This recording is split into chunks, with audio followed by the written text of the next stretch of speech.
চলমান সংস্কারের যেসব বিষয়ে রাজনৈতিক দলগুলোর সাথে ঐকমত্য হয়েছে তা জাতির সামনে তুলে ধরার আহ্বান জানিয়েছেন বিএনপির স্থায়ী কমিটির সদস্য আমির খসরু মাহমুদ চৌধুরী।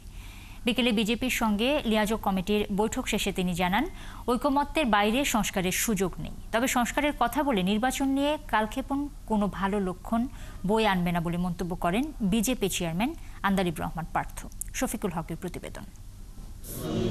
প্রধান উপদেষ্টার কাছে নির্বাচনের সুস্পষ্ট রোডম্যাপ না পেয়ে অসন্তুষ্ট বিএনপি আবারও যুগপৎ আন্দোলনের শরিক দলগুলোর সঙ্গে ধারাবাহিক বৈঠক শুরু করেছে। এর অংশ হিসেবে বিকেলে গুলশানে দলের চেয়ারপারসনের রাজনৈতিক কার্যালয়ে বিএনপির দীর্ঘদিনের মিত্র বাংলাদেশ জাতীয় পার্টি বিজেপির সাথে বসে লিয়াজোগ কমিটির বৈঠক।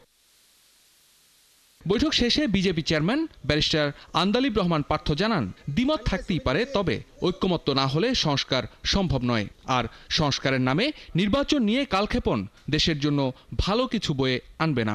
ডিসেম্বর আগে তো অবশ্যই নির্বাচন করা সম্ভব, বিকজ মেজর পলিটিক্যাল পার্টিগুলি যে সংস্কারগুলি দিয়ে দিয়েছে ওনারা শুধু এগুলি কাটশট করে তারা বলে দিবে যে কোন কোন ব্যাপারে ওনারা একমত হয়েছে, আর যেগুলিতে একমত হয়নি সেগুলি তো আর নেগোসিয়েশন করার সুযোগ নাই। আমরা কোনোভাবেও চাই না এই সরকার ফেল করুক, আমরা চাই জনগণের ইচ্ছা প্রতিফলিত হোক,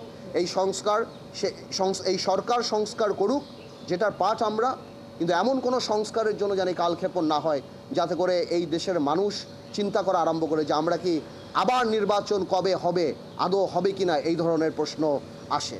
বিএনপি নেতা আমির খসরু মাহমুদ চৌধুরী জানান, ঐক্যমত শেষে একটি সনদ তৈরি করে নির্বাচনে যাওয়া ছাড়া কোনো বিকল্প নেই। যেখানে ঐক্যমত হয়েছে সেগুলোর বাইরে সংস্কার করার কোনো সুযোগ নাই। এর বাইরে যেটা করতে যাবে সেটা আপনাকে ডেমোক্রেটিক প্রসেসের মাধ্যমে আসতে হবে, নির্বাচনের প্রক্রিয়ার মাধ্যমে আসতে হবে, জনগণের ম্যান্ডেট নিয়ে আসতে হবে। সুতরাং যেগুলো ঐক্যমত হয়েছে এই বিষয়গুলো জাতির সামনে কেন তুলে ধরা হচ্ছে না, এটাই প্রশ্ন। অলরেডি সবাই সাবমিট করে দিয়েছে, জাতিকে জানান কোথাও ঐক্যমত হয়েছে, জাতি জানুক, ঐক্যমতের ভিত্তিতে আমরা সনদ সই করে দিয়ে নির্বাচনের দিকে এগিয়ে যাই। খুব সহজ ব্যাপার। দেশ যে গণতন্ত্রের পথে হাঁটছে সেটি জাতিকে আশ্বস্ত করতে দ্রুত নির্বাচনের রোডম্যাপ চাইলেন দলটির এই নীতি নির্ধারণী সদস্য। নির্বাচনের রোডম্যাপ দিয়ে আশ্বস্ত করতে হবে জাতি গণতন্ত্রের দিকে যাচ্ছে। শফিকুল হক, একাত্তর, ঢাকা।